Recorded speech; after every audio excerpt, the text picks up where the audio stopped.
That would probably be one of my main pieces of advice looking back on it. If there's red flags, there are red flags.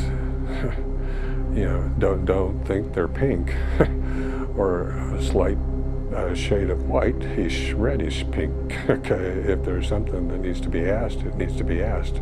It's a Milford area school teacher in hot water tonight, accused of an inappropriate relationship with a former student. A teacher accused of touching a young student inappropriately. It's a former Indiana teacher is accused of using his student's prize in a school auction as a way to get closer to him and start an inappropriate relationship. One 11-year-old girl who attends this school says the band assistant touched her inappropriately several times, and right now police and the school are investigating. And now 3 former educators face charges. It's happening in Woodward County. KOCO's Morgan Chesky with how investigators tracked them down. Rick, as you might expect, many people in Seymour were shocked to hear that a teacher they've sat across the table from at parent-teacher conferences could face such serious charges. New tonight, the Highlands County School District under fire and under investigation for failing to report possible child abuse. Police say she allegedly sent inappropriate videos of herself to an 18-year-old student. In Delaware County, a school counselor facing criminal charges accused of sexual exploitation of teenage boys. And police tell us Darrell Hughes used his job to target the students. This criminal complaint tells a minor story about how Hughes made him feel like they were friends, allegedly buying him cigarettes, alcohol, and drugs. The facts are, Mr. Hughes had the underage victims take their clothes off, then took photographs of them, promising it would help launch their modeling careers. Police say inside Hughes' home, they found hidden cameras. Then they say they found a memory card inside a potted plant. They say when they reviewed the material, it showed a young man getting out of the shower. Neighbors are shocked at the news. Yeah, he used to be outside cleaning up his yard. I mean, he kept it looking real nice. You never would have thought anything about him like that, ever. 4 other potential victims have also come forward accusing Hughes of similar acts. Stories dating between 2007 and 2013. Prosecutors are asking any other potential victims to please come forward. Every week there are new reports of children being victimized by adults, relatives, neighbors, and even educators.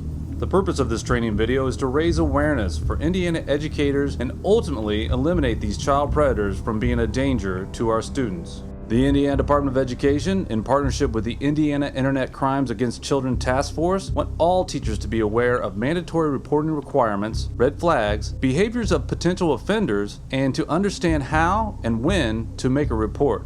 One of the challenges we encounter is that many people think I would recognize a sexual predator. I would recognize a child molester. You're not going to be able to reliably identify a child sex offender simply by looking at them. You have to think about and have the training and experience to understand what behavior you observe. You could sense the teachers felt, even if they had any type of slight suspicion, well, it couldn't possibly be that because the student likes him so much. The flags, something's going on, or anger, or those types of issues weren't there, so what they were seeing was me, producing results with these students. The atmosphere was that he's doing such good work that we would I think most people would just push away any kind of doubt or anxiety that they might have, even if it was just a passing thought. They would make it sure it just kept passing. People in the school environment typically wouldn't do just one thing. It's going to be a course of conduct that we generally label as grooming.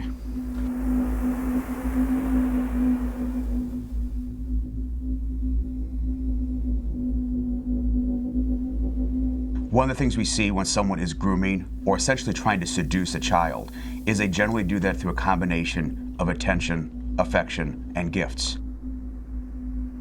They're going to prey on a child who either in reality or in their own perception are not receiving that attention, affection, and gifts at home.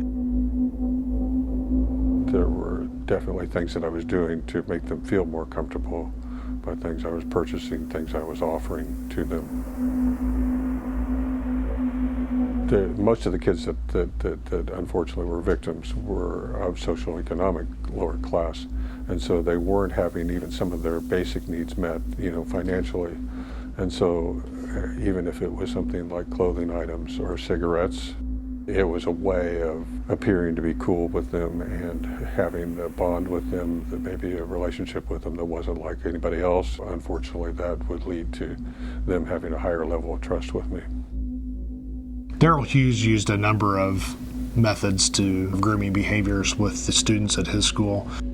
He would provide them with gifts. He would use his influence with the probation department to get some of these students out of trouble. Darrell Hughes would also take these students home with him, have them do jobs at his home.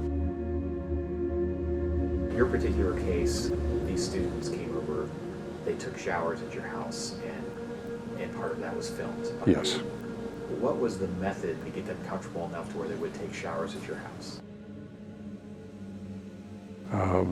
Having them do work where they would want to get cleaned up before I took them out to eat, before I took them back home to the city where they lived. And essentially what they're doing is they're trying to slowly and systematically build the trust with that child and erode the boundaries that child has built up of what is appropriate versus inappropriate behavior. Generally, humans are built with a sixth sense. We can tell when something is wrong, when something's inappropriate, when something's dangerous. Some of the most significant investigations with offenders that were victimizing multiple children in a very egregious way over a long period of time, that initial phone call, how we became aware of it, was someone that said, I almost didn't call you. I almost didn't pay attention to this, but I thought I should. What you need to do as a school administrator is trust that intuition, trust that instinct. It felt like a lot of stuff had been ignored, and a lot of stuff was ignored.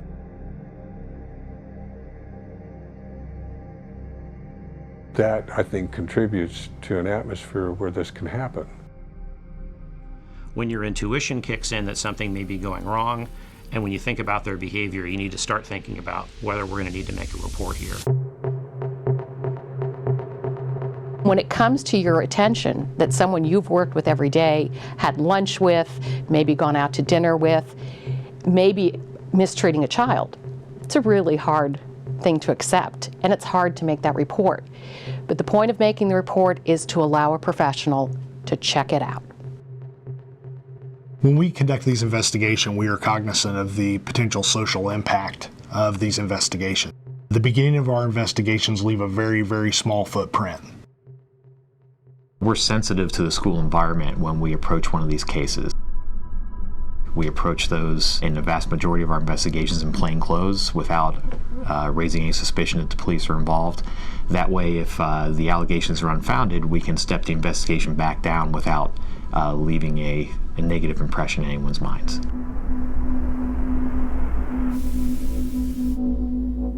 I know that I pass people all the time that had some type of doubt, and it wasn't just my paranoia. I could sense it, I could feel that there was something that was going on. And so my answer to that was just try to become even better at what I did so they wouldn't possibly want to think that that could be true. One of the common mistakes we see that schools make is that they'll wait to make their report to law enforcement. They're going to try to do their own internal investigation first. They're going to try and identify the victim. They're going to try to determine what the scope of the criminality is, how many victims there are, how far it went. And that is a mistake, because in doing that, in many cases, what they're doing is they are altering, they're damaging the evidence that we need to make those determinations.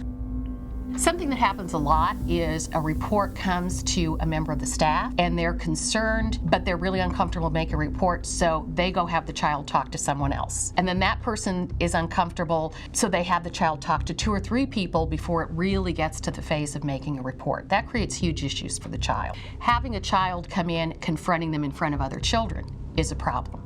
Having the child come in and confronting them in front of the alleged offender is a huge problem. Confronting the alleged offender is problematic. If you're not trained to do that investigation and you're talking to a colleague, you're not going to be effective and you're going to tip them off. I believe it would be difficult for a school administrator to conduct an investigation like this because of the lack of training and expertise.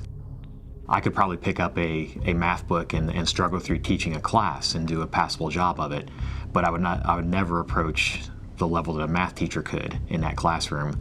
In the same way, a school administrator could probably do what they believe is a passable investigation into an alleged offense against a child, but they would never be able to bring the expertise that we bring to the table.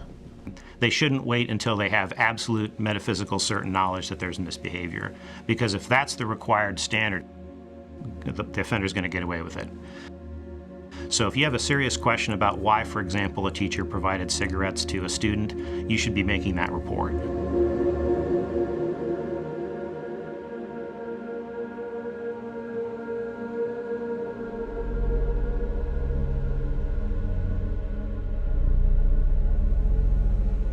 Indiana law requires any adult over the age of 18 to report abuse of a child if they have a reasonable belief that abuse has occurred.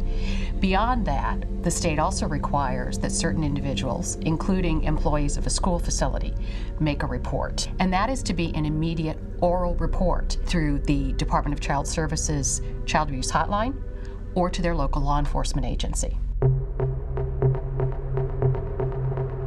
The question is, what is the right thing to do? The right thing to do is to make sure that an allegation is investigated thoroughly and professionally. The best case is the outcome is that the allegation isn't true. That's great. Everyone moves on. The worst case is there's no successful investigation.